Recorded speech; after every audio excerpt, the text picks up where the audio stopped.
The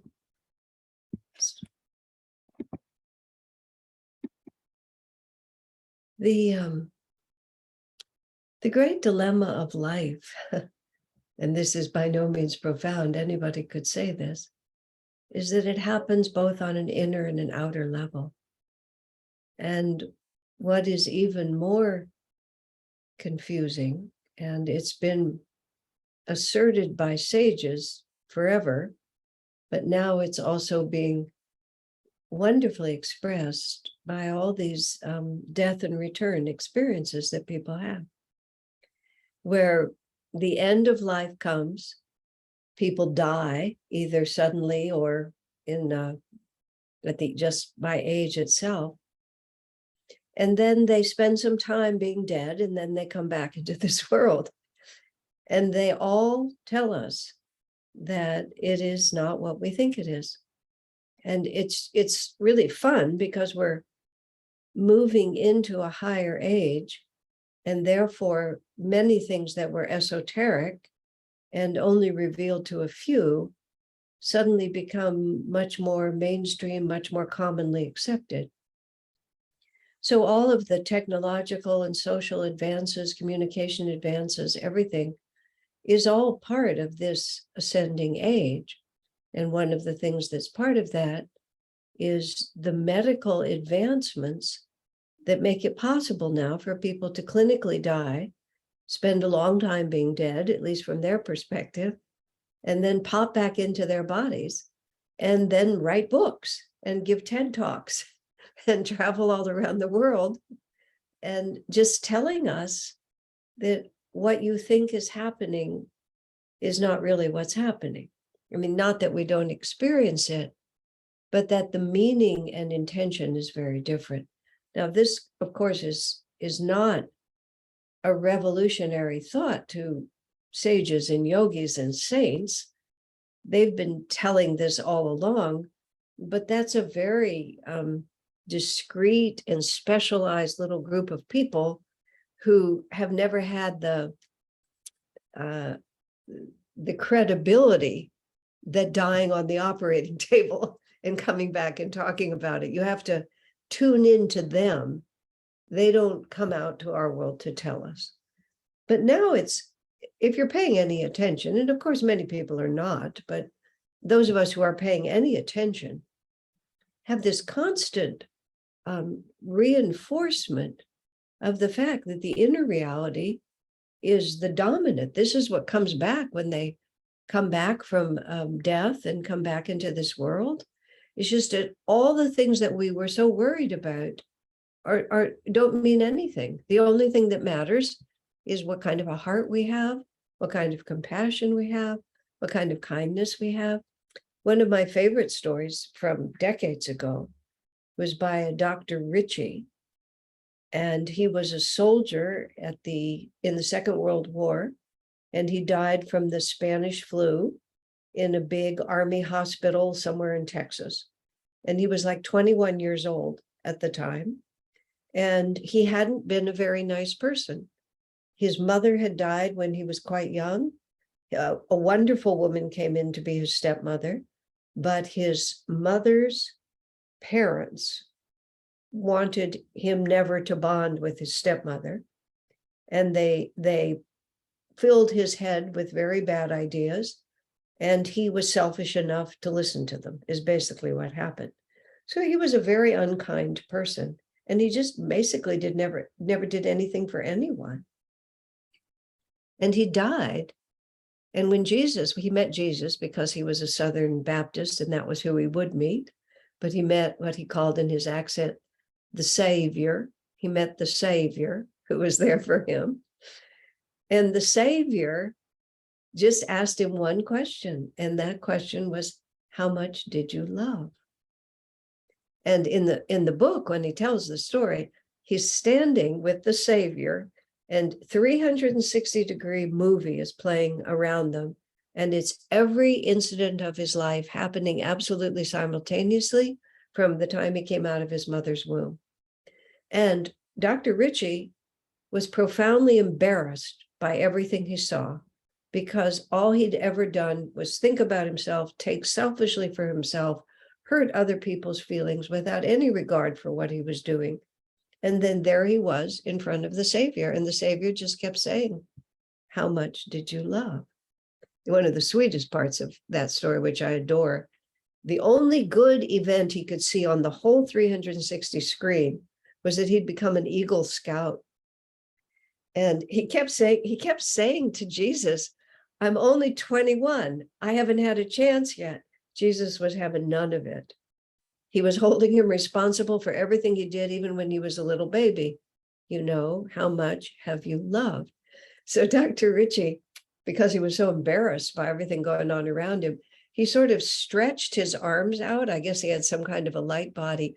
And he tried to block the vision of a lot of it and point to becoming an Eagle Scout. It's like he was going to deflect the attention of Jesus from all the bad stuff to see one good place in his life. And the way I've heard him tell the story, not in person, but on a recording, he said, Jesus knew exactly what I was trying to do. He could read my thoughts. He could read my heart. He knew exactly who I was and what I was doing. And when he saw that I was trying to distract him from the bad and point to the good, he said, "The Savior was amused," is what he said. And then again, Jesus just said to him, "How much have you loved?" And at that point, Richie felt multiple things. First, that there was no way he was going to fool Jesus. There was no way he was going to put on a good face and wear his Eagle Scout badges and just stand there and have anybody, because there was nobody there but Jesus, think that he was a good person. He also felt completely loved by Jesus, and that none of the things that he was embarrassed about mattered at all. Jesus was only asking the question, not because he didn't know, but because he wanted Dr. Ritchie to think about it. He wanted him to understand it from a new perspective. Now, Dr. Ritchie came back and he tells the wonderfully amusing story. There were hundreds of soldiers in the hospital there, and he had to find his body, and he couldn't recognize it because he'd never seen it from the outside. And he finally finds somebody sitting there with his hands above the blanket, and he recognizes his ring, and then he can sort of get back into his body. I mean, it's a fantastic story. But he said as soon as he came back into his body, everything was different from that point forward to the rest of his life. And he became a doctor, a psychiatrist, all these different things. But he knew that the only question worth answering was, how much did you love? So we're now in a very tumultuous and uncertain period of time on our planet. You can bring it in from so many different angles. You can bring it in from the human side. You can bring it in from the economic side, from the planet itself side. You have all these different angles, and all of us, we're just trying to carry on with our lives. And so far, for the most part, unless you've been caught in one of these fires, or even then, one of the things, we've been more or less carrying on as we've always carried on. Every time I go to buy groceries, I'm absolutely shocked by the price of food. Every time I go to put gas into my car, I'm shocked by the price of gas, but I still go buy food and I still put gas in my car. And I still go wherever I want to go and do whatever I want to do. But there's this lurking, is the only word I can think about it. There's this lurking anxiety and countless stories always coming out about everything that we have to worry about.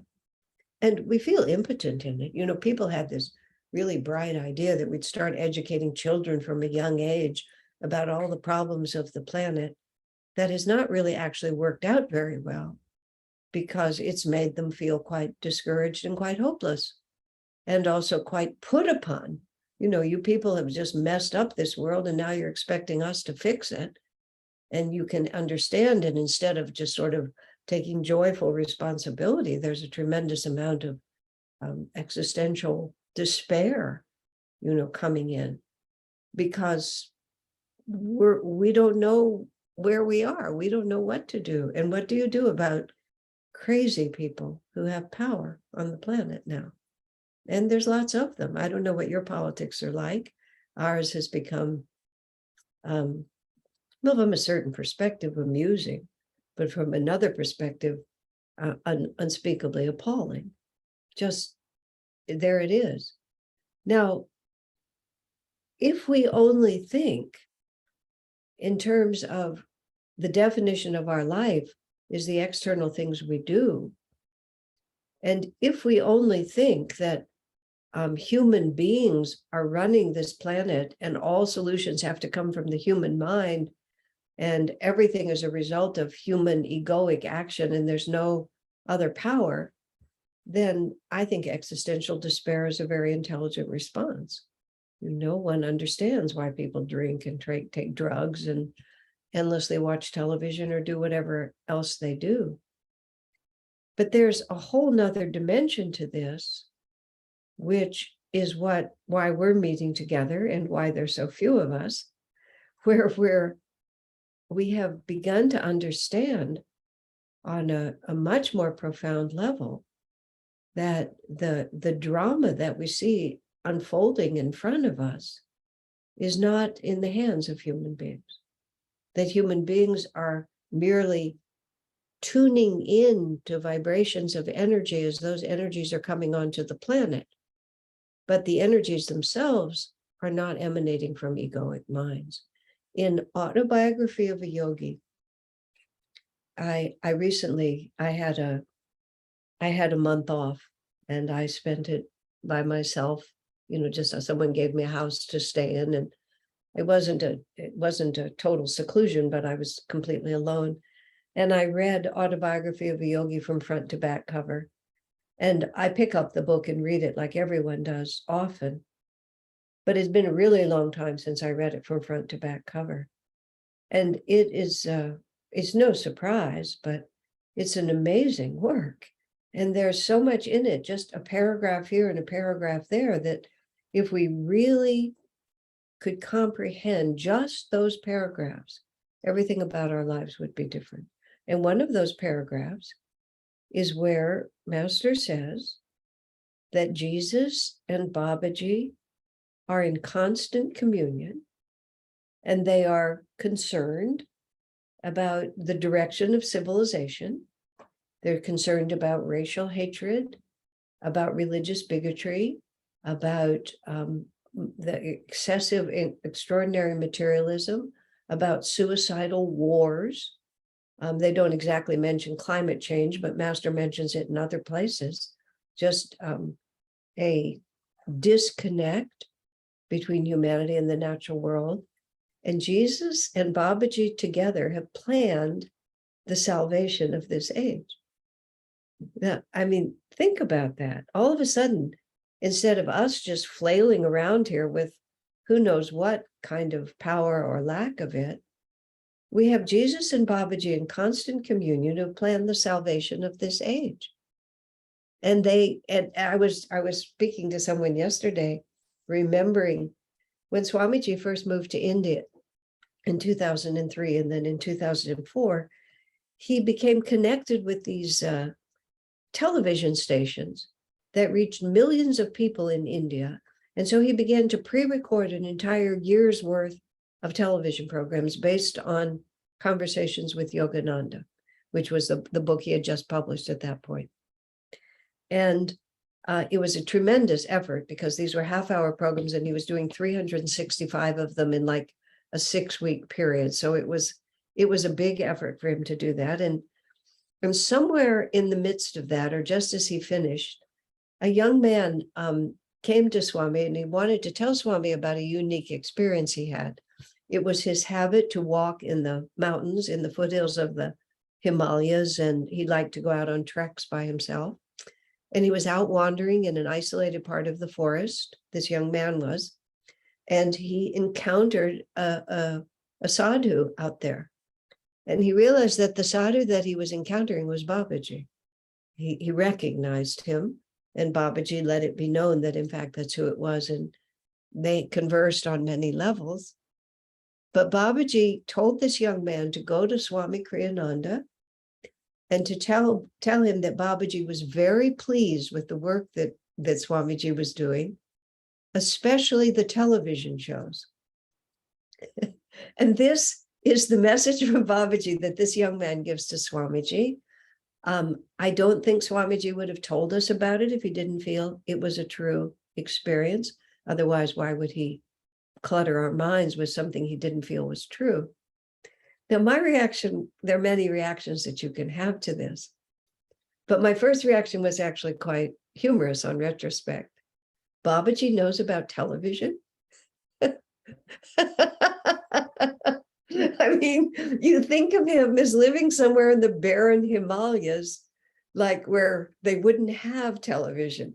You don't really picture his little cave with a little television set in the corner, and a big antenna that he monkeys with in order to get the signal. I mean, just 1,000 odd things come into my mind.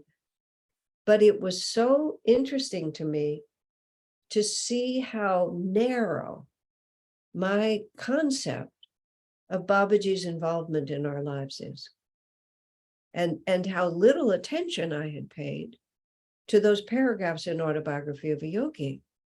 One master writes, two great avatars, one with the body, which is Babaji, one without a body, which is Jesus, in constant communion, planning the salvation of the world. Now, if you start with a premise like that, if you start with the premise that everything about this world is being run from a much higher level, and that the vibrations of these masters are constantly going into the world, and they're constantly inspiring everyone who will receive their inspiration. This is just another part of it. Swamiji's, the very idea of him doing the television shows, the very idea of him coming to India, moving at the age of 77 in very poor health from Europe to India, was because he felt the divine was calling him to do it, and a lifetime of responding to that call. And he moved and did it. Now, most of us, do not have a destiny like Swamiji's. Most of us are living relatively insignificant lives compared to compared to how we think about these things.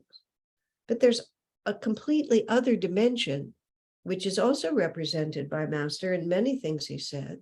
Not the least of it is when he talks about being God's boatman, when Master himself says that.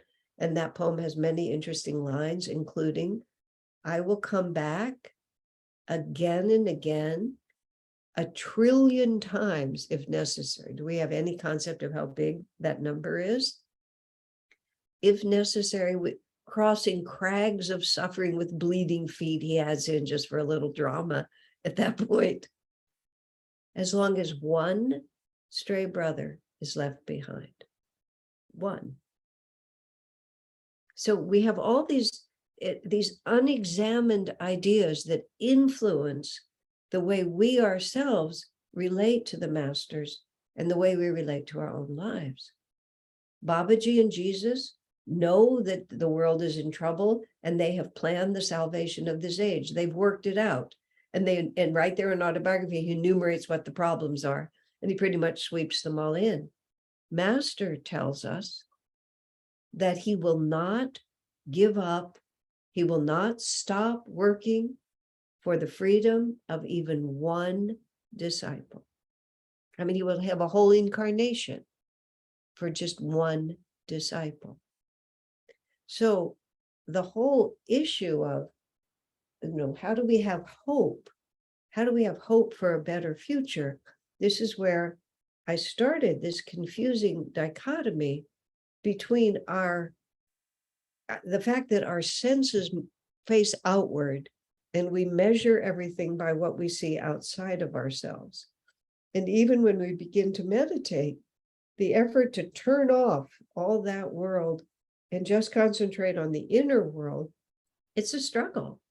So we always call it the practice of meditation, because we're always practicing, what it is to really see ourselves as we really are. We see Dr. Ritchie passing from this world before he would have felt that Jesus had any right to evaluate his incarnation. But already the Savior was paying attention to this one little soul, this one little baby, this one little boy who had the choice of this loving stepmother or these selfish-minded grandparents. And he consistently was flattered or whatever it was by the selfish people and ignored the one who was trying to open her heart to him. And the entirety of our spiritual destiny, our ability to have any kind of positive influence on the world, and in a very real sense, the very salvation of this planet is not, thank God, in the hands of the politicians. They think it is. They may make our lives very uncomfortable, as is happening in the Ukraine at this point, and in Russia, and in places where violence is already beginning to express itself. So it's not as if we are untouched by the outside world. But in Dr. Ritchie's case, which is illustrative of the whole story, it didn't matter to Jesus what kind of obstacles Ritchie was facing. He didn't say, oh, that was really hard. I could see why you closed your heart and got to be such a mean-spirited little boy. He didn't say any of that. He just said, love. So we have to understand that we have a very fixed, again, we have all these unexamined ideas. The enemy of self-realization is unexamined ideas. That's why introspection, study, mental clarity, concentration is so important. It's just one of the most fundamental rules of the spiritual path. When you find yourself asserting any point of view, just stop for a moment and ask yourself, why do I think this is true? Now, of course, we do come to the point, we have studied, we have introspected. We can say, I have reason to believe that this is true, but don't assume it. Just, ask it deeply. So we're here, and the externally thinking mind thinks that if things are easy and pleasurable, that means they're good. It's just the egoic preference is for easy and pleasurable. The soul, the guru, the savior, God in every form, doesn't really care if it's easy or pleasurable. It's they act on us exactly like a skilled surgeon would act. If there is a cancerous growth and the surgeon can cut it out of your body, naturally the operation is going to be painful and the recovery could be hard. But if we can get the cancerous growth out, then what does the pain matter? The pain is just a means to a worthwhile end. So we operate in this world, unfortunately, with a great many misunderstandings. We have limitations in what we think is true. We have profound limitations in what we think we are capable of. We do not really understand how Babaji can know about television, and we don't really deeply believe that Master would come all the way back for just for me.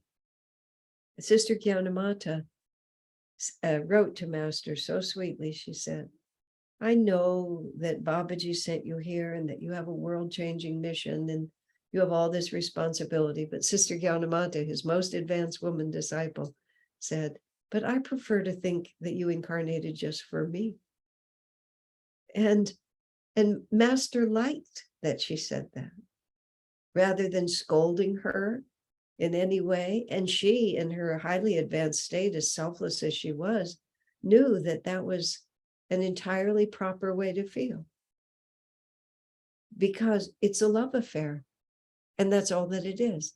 And if it's a love affair, it's just you and the beloved, that's all. And there might be a whole world out there and a whole bunch of other things happening, but it doesn't make any difference. No, he incarnated just for me. This is the story of Krishna and Radha and the Rasa Leela. All the gopis come out on the moonlit night into the clearing. And, Radha is the most favored, but somehow every single gopi feels that she is alone dancing with Krishna. And you see the painting and you see a whole circle of female devotees, and every one of them has a Krishna with her. Krishna has just multiplied as many, he's infinite. He's multiplied himself so that every devotee can have their own personal love affair and feel like the only one in the world, because we are. Now, what God knows we can do, what the divine knows is our real potential. Our individual bubble is going to merge with the ocean. We are rivers heading for the sea, and nothing will stop us. Not mountains, not rocks, not obstacles, not storms. There is an inner compulsion that's moving us. And once we become conscious enough to be on the spiritual path and have a master, then the master pulls us also. And he drags us across the rocks, and he drags us through the storms. And even when we sort of hold on to the tree branches, just like slow it down enough, he just drags us. He's planned the salvation of this age. He's determined on the salvation of each one of us. So our hope is actually is infinite. Not necessarily that the world will conform to our preferences, but that we always have an opportunity. We always have a positive step forward. And that positive step is just exactly what Jesus asked Dr. Ritchie, how much have you loved? And I don't mean romantic love, and I don't mean just sort of mushy kind of sentimental. The love that we really have to have is the profound love for that which is divinely true. And as long as we are living and working and striving to express that divine truth, then we're doing exactly what we were born to do. Whether we're happy, whether we're sad, whether we're fortunate, whether we're tortured, whether everything is blissful and easy, none of that makes any difference. The only thing that makes a difference is what vibration of divine reality were we watching, were we attuning to, were we receiving. The most insignificant lives can be the most significant in the eyes of God. And the most prominent lives can be nothing in the eyes of God, just time wasters, or even worse, establishing bad habits that will have to be taken out of us later. So on the external world, Master said there would be a tremendous amount of tumult. And he also promised that it's leading upward, that it's going to a higher age, that the result of all the tumult will be a reawakening of deeper, more refined values. Jesus and Babaji have planned the salvation of this age. And it's our opportunity, our divinely given opportunity, whether our lives are interrupted or not interrupted. In every moment, we always have the same question, which is, am I asking God, how can I love? How can I serve? How can I give? How can I be your instrument? Or are we not doing that? And then what we do afterwards, it hardly matters. This woman had a very difficult decision to make at Ananda at one point. It was pretty much of an either or. There wasn't much gray about the decision. It just was going to be this or that, period. And she just couldn't decide. And she wrote to Swamiji, and Swami wrote back and said, it doesn't matter, make either decision. She said, God is pleased that you're trying to act according to his will. That's always stayed in my mind, that what pleases God is that we want to love, that we want to serve. And we think all the details just matter enormously. They really don't. What matters, I remember someone else who made a big decision and then said later to Swamiji, was this a good thing that I've done? He said, it's just a thing. He said, whether it becomes good or not good depends entirely on what you do next, which is how you express it. You could make the best of circumstances selfish. You could make the worst of circumstances generous and filled with the opportunity to give. So that's the very simple way that we have hope. And we have hope because we are cooperating with the divine power. And the wonderful thing about it is totally portable. It's always with you, wherever you are. No circumstance or person can ever take it away from you. And there's no time off, which is the good and the bad news. But meaning that no, it's entirely our decision. Other things in this world, and the more that we decide that way, the more we are cooperating with Babaji and Jesus, who planned the salvation of this age. They are constantly projecting thoughts and ideas and energy toward this world. And those of us who are aware of that can be just as constant in our prayer and in our receptivity. Bible says, to all who received him, to them gave he the power. The beacon of the masters is unchanging. Our receptivity to it, that's the factor that we have to work with. So those would be my thoughts on this all-important subject. Any thoughts or questions, protestations, complaints? Say it isn't so, whatever you want. Sometimes it feels like Asha's words are coming out as a poem, like there's such a beauty and a rhythm to just the sentences that come through you. And so I just wanted to thank you for always sharing so beautifully. Credit goes elsewhere. I'm glad that you enjoyed it. Oh, that's wonderful, Sharon. We'll see if there's any sort of questions coming in. But I was wondering if you could maybe, just to start things off while questions come in, expand a little bit on that, because obviously there was a discussion around love and, it being that love, and then intertwined with that was that there's no good or bad. Like, love's very neutral in its essence, but very important. Did I miss that, or is that kind of the concept that you can show love doesn't necessarily have to be, a lifting or a joyful experience, that you can show love by being? Love is not true love is not an emotion. People think that love is an emotion where I get all excited and I have all these feelings and these things happen. Love is selflessness. Love is action. Swami called love bliss in action, which was an interesting way to put it. You feel joy and you share that joy. And you don't always, love is not always pleasing people. Love is loyalty to the highest and the best, and the willingness to put your energy behind that. The word devotion and devotee help that. When people, I had to give a class once on devotion, and I couldn't quite think how to do that, because I didn't want to just talk about chanting or dancing with Krishna. But I realized that the origin point of the word devotion is devoted.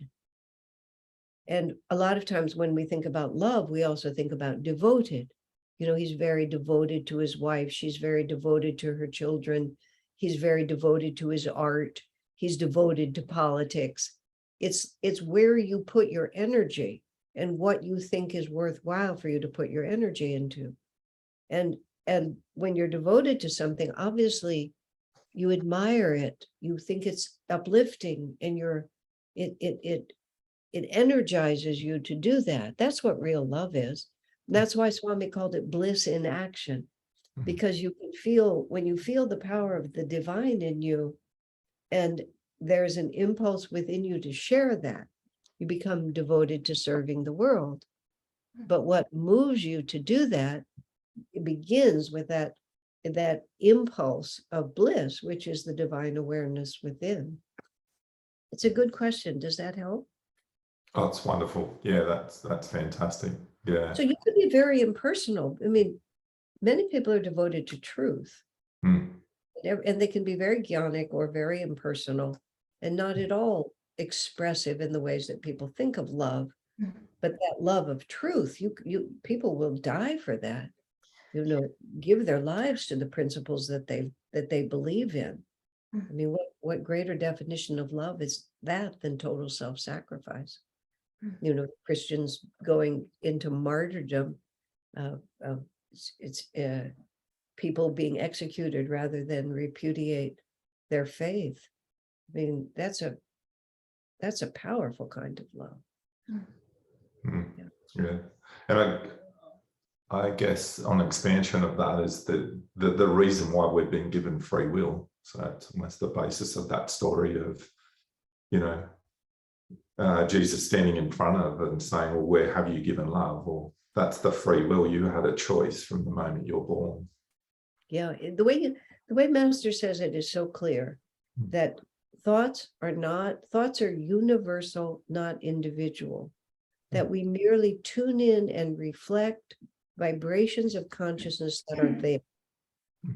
So what the free will we have is, because we don't really have the free will to create something that's never been there.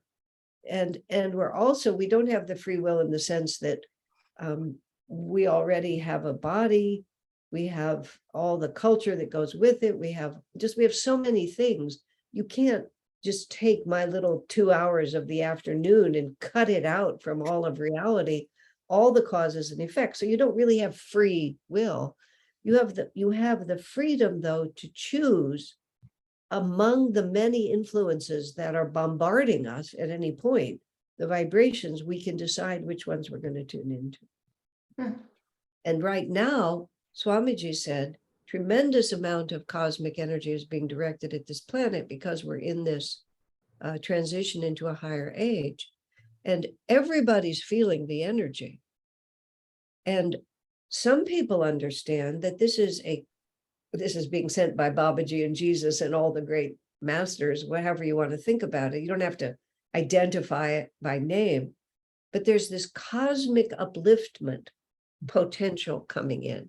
And so all of us are trying to use that energy, all that awakening energy, which is just simply even, access to all these teachings and each other's company and everything. We're trying to take that energy, uplift ourselves, and give that upliftment to the world. Others who are feeling that same energy are becoming fantastically rich, enormously powerful. Sometimes, just utilizing their power in the most horrid ways, becoming wildly sensual and or violent in greater and greater dimensions of doing that, because the energy possibilities are so great. I mean, now one crazy national leader could push that nuclear button and blow up half a country.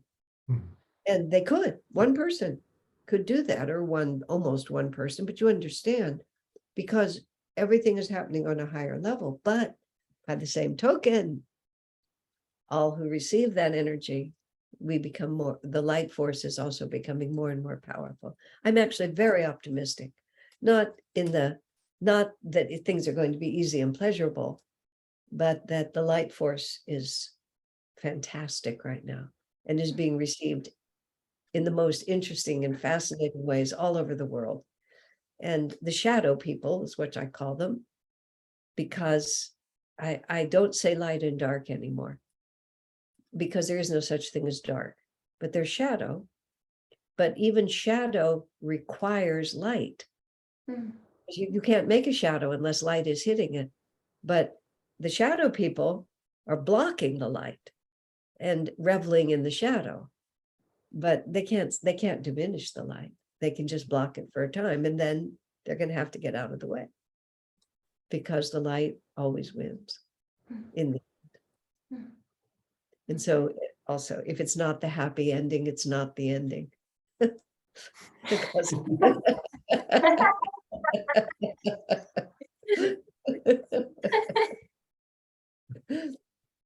That's beautiful. From a writer. Hollywood. So, well, thank you. Puneet in Sydney's just asked, so I'm always confused how a child can choose with their limited knowledge and intellect what will take him or her towards the path of love. You have to have reincarnation to make it work. If you don't have reincarnation, it is completely confusing. Because your name is Indian, I presume reincarnation is at least a possibility. Of course, it's fundamental to Sanatana Dharma. So let's assume reincarnation. So there was this little girl, Swamiji came to visit our school once, and there was this little girl, she was about 7 or 8, and she was a profound thinker. And she just kind of watched him for quite a long time, because he looked old, but he just doesn't, she couldn't categorize him. Finally, she just walked up to him. She's a very feisty little child. She walked right up to him, put her face really close to his, and said, "How old are you anyway?" And so he seemed to tune into her. And he said, he was thoughtful for a moment. Then he said, "Let's put it this way. When you were an old woman, I was a little boy." And she sort of thought about it for a minute, and then she seemed to catch what he was saying, and then she went up quite happily. So if we accept reincarnation, and then, I mean, I've given a lot of classes on this. You can go to my YouTube channel. You can type in death, dying, karma, reincarnation, and the chakras. In fact, I just gave about 25 classes in my morning thing, my 9 a.m. thing, which I just recently finished. But let me get the point. Oh, yes. Because there's metaphysics about how this works, how consciousness is carried over from incarnation to incarnation. That's the chakra system. That's the real deeper reality of the chakra system, is that it's where consciousness is stored in the non-physical body. So when the physical body dies, the astral body goes into the astral world and then reincarnates. And then the karma in the chakras draws you into your next incarnation. But everything that you've learned, you still have. I mean, whoa, what a cruel trick if you didn't get to keep it. I mean, that would be a real nightmare. But you get to keep the whole thing. And when you start over, we think that the baby has its full intelligence and has its full spiritual understanding, its full expanded consciousness. It lacks language, it lacks context, it doesn't know how to use its body. So there are limitations in its ability to express those qualities. But there's not a limitation in terms of the presence of those qualities. I've never been pregnant, so I can't say from personal experience, but every mother I've talked to who's sensitive, who's been pregnant more than once, tells me that from the moment of conception, somebody is there. And that somebody is, and that somebody is different than the somebody who was there before 4 times, okay? Nothing. You're endorsing it. Exactly true. Somebody is there. I mean, it's a sperm in the ovum, and you can't even see it with the naked eye, and somebody is there. The full consciousness is there. And on the level of the child, you are responsible. You're responsible. You're not going to be punished because you don't have language and you don't have context. But Jesus made it very clear to Dr. Ritchie, you're responsible. How could you not be responsible? But with kindness, You're not expected to understand, but you see children respond differently. And we do have, and we start in learning again. And because the nature of childhood is to be so utterly self-concerned, there was this little girl born into our congregation here. And she was just an old woman. Like for 3 years, she just looked like an annoyed old woman. I said this to her father, and then suddenly she began to change. She began to become a child. I said, for all those years, she looked like a petulant, an imperious woman who kept wanting to know, where are the servants and why aren't they behaving properly? That's how she always looked. And I said, she doesn't look like that anymore. And the father began to laugh. He said, that's because she's figured out that she has servants, her mother and me. And so now that she's settled into it, she's getting along. But in when Swami was at our school, there was this, as it happened, he was an Indian boy, but the boy had his adult face on. He was 5, but he had his adult face on. Some children do. And Swami just looked at him and said, you're not a little boy. He said, you're a grown man. And the boy just kind of smiled like this. Because he just was. He just didn't, he was in a small body, but he was just holding on to everything that he was. So Divine Mother is completely fair. But children are so selfish in their orientation, they get a big chance to learn things. But they just learn on their own level. They don't learn the same as a college professor would learn, but they learn. It would have to be so. Otherwise, what an incredible waste of time. It is anyway, but still, that's why we don't want to keep doing it over and over again. As Swami said, it just takes so long. You have to go all through childhood. You have to become an adult. You have to find your path. You have to learn the teachings again. Better to just hang on for as long as you can and do your best. Yeah.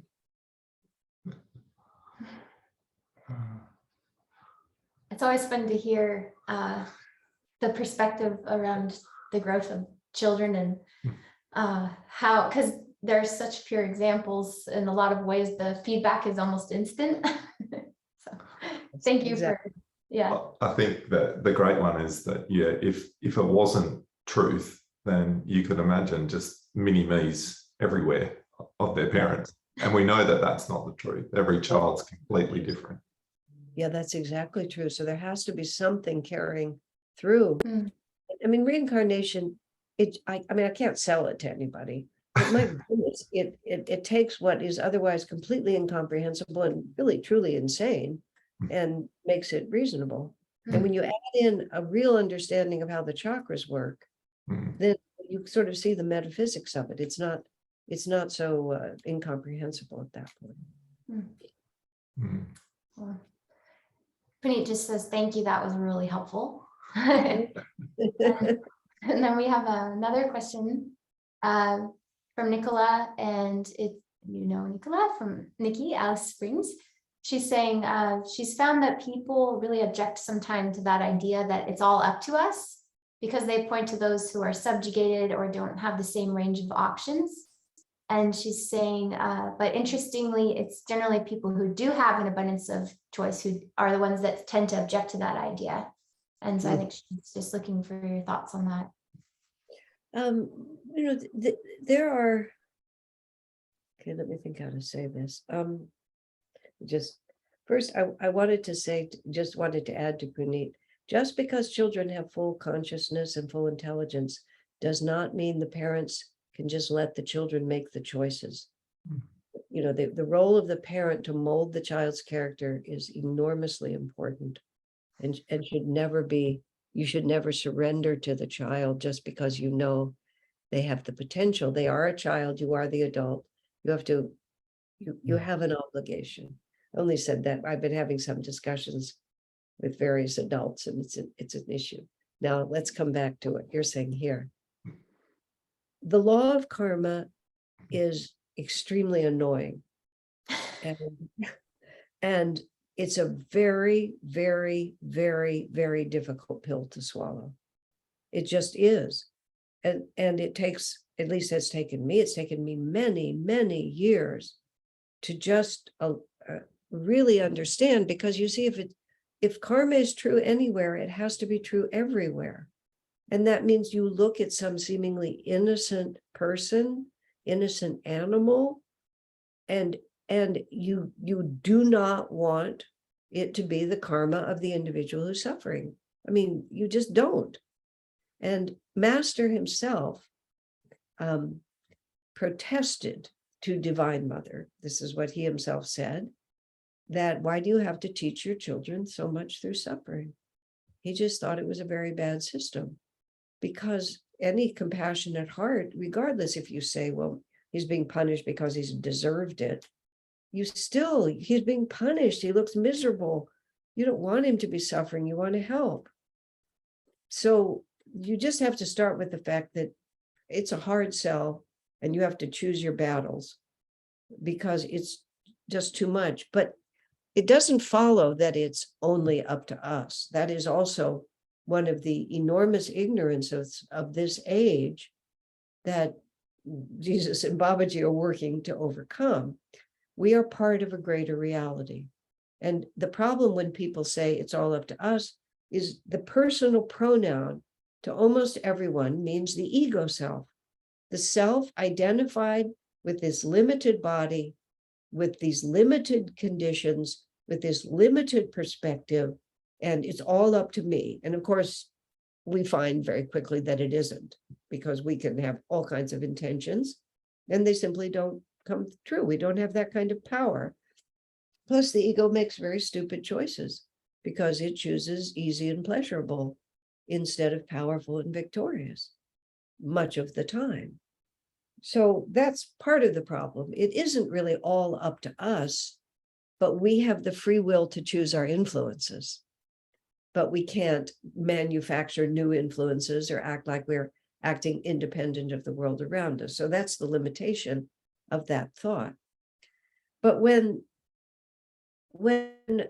privileged people, try to make it all equal for everyone else, okay, here's how it really works.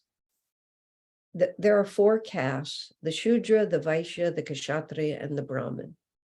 Each has characteristics. This is actually part of that class I just gave on karma and reincarnation. I spent a long time on this. The Shudra level is the lowest level. People are just physical. They don't have much imagination. They have no initiative or creativity. Now, these 4 castes have become a social institution, but they're not. They're 4 stages of development of consciousness. That's what they really represent. Everything else that you hear about them is a misuse. The second chakra is the Vaisha Chakra, which is characterized by the merchant. And the merchant is perfectly willing to give as long as the merchant gets. And you move from the Shudra into the Vaishya, you become a Vaishya, you begin to use your energy to get what you want for yourself. And it's progress. To be creatively selfish is progress from just being just a lump who won't put out any energy for anything. One of the characteristics of the Vaishya level is that I make myself secure by making the world conform to my ideas of what the world should be. So everything is externally oriented. And you move gradually from the Vaishya level, you move to the Kshatriya level, where you realize that I make myself secure by my inner strength and my inner understanding. So people come up from the Shudras, they become Vaishyas. They've been selfish Vaishyas for many lifetimes. They gradually discover that, even though their mindset is still Vaishya, they're trying to be more generous in their Vaishya nature because they're advancing to being Kshatriyas. So now I'm not only going to get for myself, I'm going to make sure that everybody also gets. Except if you're going to just try to make the world work the way you think it should work, you're not taking into account individual destiny, individual karma, the fact that your ego ideas of what everybody needs might not be exactly what everybody actually really needs. You come up against the limitations of your own personal power. And when people are becoming more generous Vaishyas, and therefore they're going to try to make everything right by their own energy, that's a step forward, but it doesn't work. That's the problem with it. So you have to grow through that. And when people are clinging to that, you can't tell them not to. Because they're going to have to figure out the whole law of karma. I mean, there's just so many pieces that have to work together before they will transcend that level. The best thing you can do is just cooperate with them, or you have to sense very carefully what they're willing to hear. And it's not good to try to persuade somebody of something they're not ready to hear, because not only will they not learn it, well, they will become annoyed with you. You will become exhausted from trying, but they will also harden against that idea. Instead of becoming more receptive to it, the more you argue with them, the more hardened they'll become against it. And that will make it even harder later for them to transcend it. Now, is any of this easy? No, not at all. But you have to actually ask the question, how can I love? How can I serve? How can I be an instrument of the divine? You know, Master's not impatient. He knows that we have to do this. Just like a parent doesn't expect their 4-year-old to behave like their 10-year-old. It would just be terribly unfair. But within the context of being 4, you want that child to be a good 4-year-old. So within the context of being an energetic Vaisha who now is graduating from being completely selfish to try now to force their values on the whole world, well, good for you. At least you're moving forward. And you can't speak to them about the law of karma. It's just like, and if you can't talk to them about the law of karma, what can you say? Yes, be generous, be good, try to do something practical, do it with good spirit. Swamiji would always say, well, this woman friend of mine, her daughter has financial freedom because she's been a very effective Vaisha. And so she's now taken up a lot of social causes. And my friend was telling me the causes that her daughter is interested in, and they're all hopeless causes. And they're all causes of enormous darkness, of people abusing each other really tremendously, like slavery or whatever, human trafficking. That's the one I'm thinking of. I mean, it's not, by no means, it's not a joke. But I remarked, I said, oh, good. So now she gets to be angry all the time. and we both know her. And so what can we say? But in their effort to get out of being completely selfish, now they get to be angry all the time. But good for her. At least she's moving beyond herself. Hooray, hooray. You have to look at it like God sees it. Right? It's wonderful. I think it reminds me of trying to explain to someone that it's not ready, that things don't make you happy or sad, just that simple concept, Yeah. I got one of my friends, this was way early. I was 20 years old. So that's my only excuse. I was explaining how about, you get what you want, you get the things you want, and then they don't make you happy. And she was right with me. And I was going to the, give up desires. Why anyone thinks that's an opening gambit to get somebody to spell is complete nuts. But anyway, I did. So she looked at me finally so seriously and said, yes, you're right. You get things and they do, after a while, they disappoint you. That's why it's so important to keep on wanting new things. And I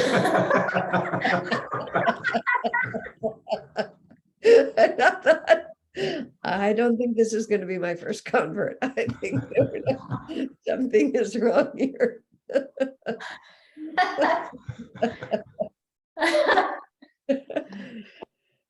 Then you just bless me. Your vibrations affect people much more than your words. If you become a true and loving friend, or you find new friends, but if the people you have to be with, like you're married to them, or you were born to their family, or they own the house you live in, or whatever it might be, you just love people, love them and pray for them, and just give them your joy, and don't depend on them to be different than they are. Because see, in the Vaisha level, your happiness, you're making the world right, and that's how I feel happy and safe. But you never will. In the Kshatriya level, you do the right thing, and your security is in the truth, your devotion to the truth. Thank you, Asha. You've helped me realize that I live amongst a lot of generous Vaishyas. And so thank you for that distinction. Because I knew the four, but I didn't know about the sort of what it would look like, the transition from one to the other. So yeah, that's been really helpful. Thank you. I find it fabulously helpful. It's gotten me out of a lot of otherwise sticky situations. Yeah. I know we're pretty much on time. Just a quick relationship with that. Is moving into this next era, is that ratio, is it a set ratio, or do you feel that as we move that the evolutionary we're all moving to that higher level? So, we're sort of saying at the moment, when you first spoke, you sort of said there's only a few of us at that understanding. Is that in line with the evolution? Here's what you have to think about is Master said there are countless populated planets, that this is by no means the only populated planet, that the earth is teeming with life, and the creation is teeming with life. We are one galaxy. There are billions of galaxies, and many of them support life, and all of life is fundamentally the same as us, not in detail, but we are all emanations of the divine power, and we all come from the five-pointed star, essentially, all of this. So when you're in the astral world and it's time for you to incarnate, you have vast choices, and the vibrations of your chakras will draw you to the right vibratory environment that will enable you to progress the karma that's in your chakras that's ready to flower. So if you need a very dark materialistic planet, you'll find a dark materialistic planet. And that doesn't mean that you're dark and materialistic, because Jesus was born at just the worst time on this planet, and all his wonderful disciples came with him. Of course, he was crucified, and most of them were also, tortured and killed, but it was what they all needed, so they came there. If you just don't have any need for that, you'll just find planets that are at a different evolutionary point. So it's not the same souls who keep coming back. It's and there is no proper, well, there's a quota, which is the balance of shadow and light for this stage of Yuga development. See, right now, when a planet is going from Kali Yuga to Dwapar, which is what we're doing, from an age of matter to an age of energy, there's a lot of material things that have to be blown up. The salesman has been trying to get me all day. It's my own fault. I clicked the wrong box on the, but anyway, okay, just a sec. Where was I? What was I saying?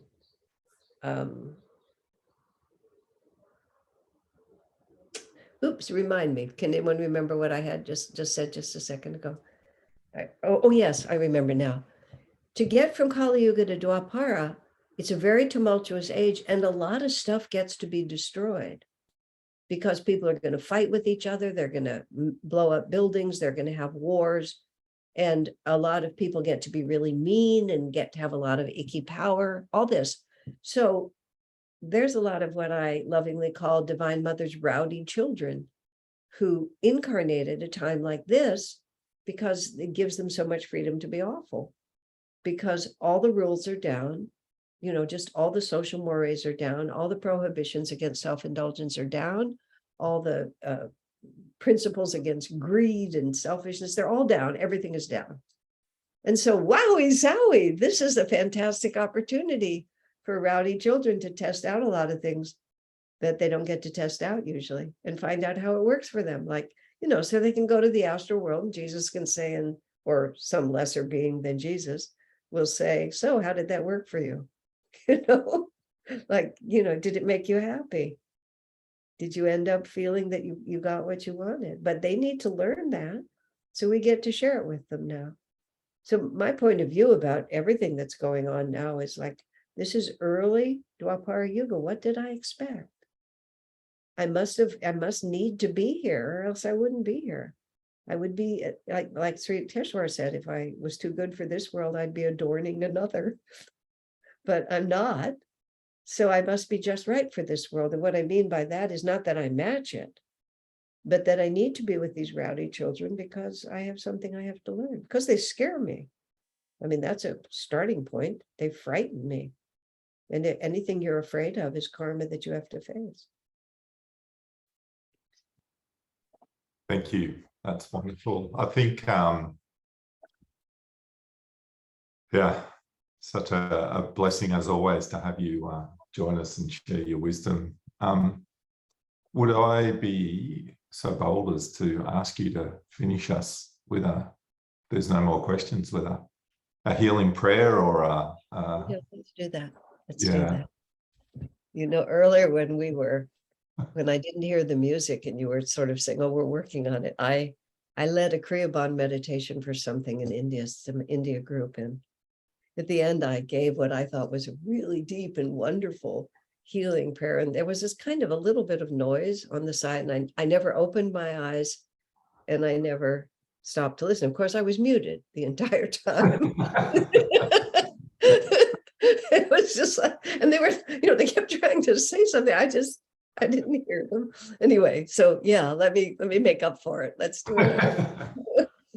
We should never underestimate the power we have individually and the power we have together to be instruments of the light.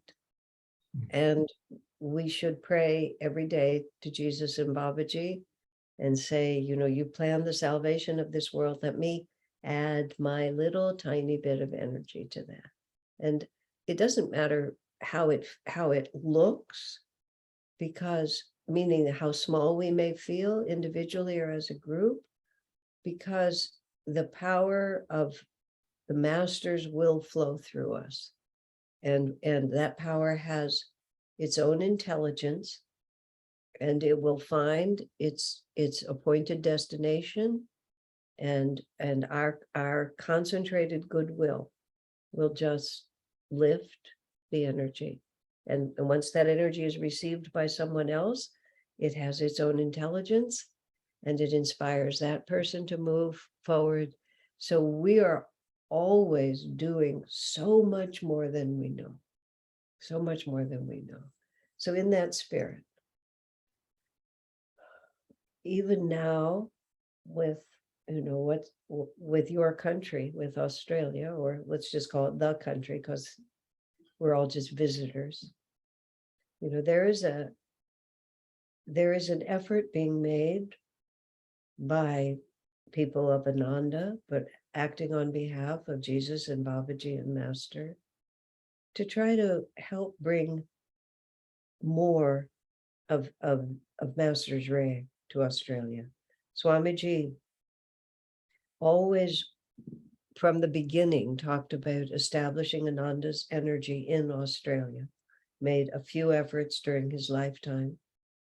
And the seeds are there, but we need to nourish those seeds. And so I think it's appropriate that all of us who are thinking about the potential awakening of Australia as a country, and of those brothers and sisters in God who have the potential to receive Master's energy, I think we can ask God and gurus to awaken receptive souls.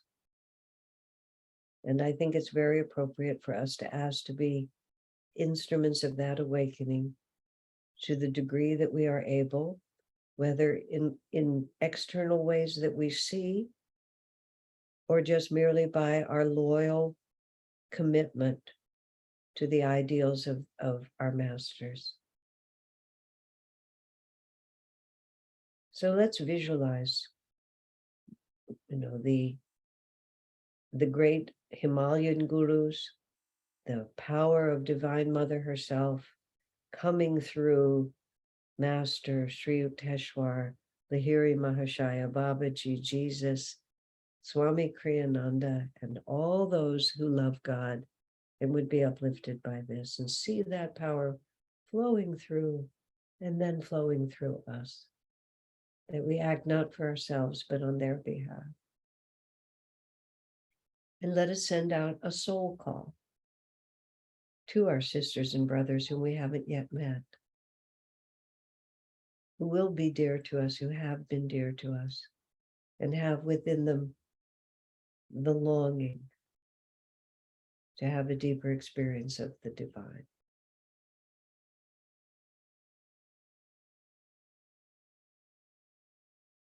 And so in that sense, I'm going to pray the prayer that we often end a service with.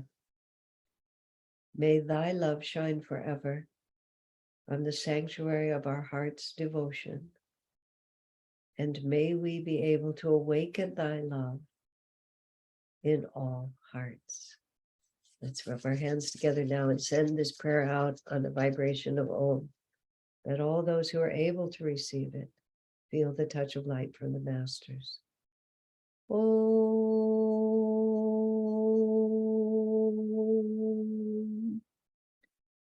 Om.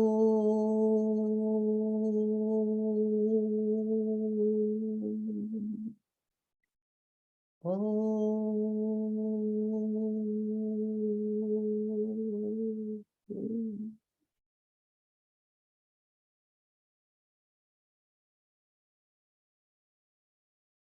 Shanti, Shanti, Shanti.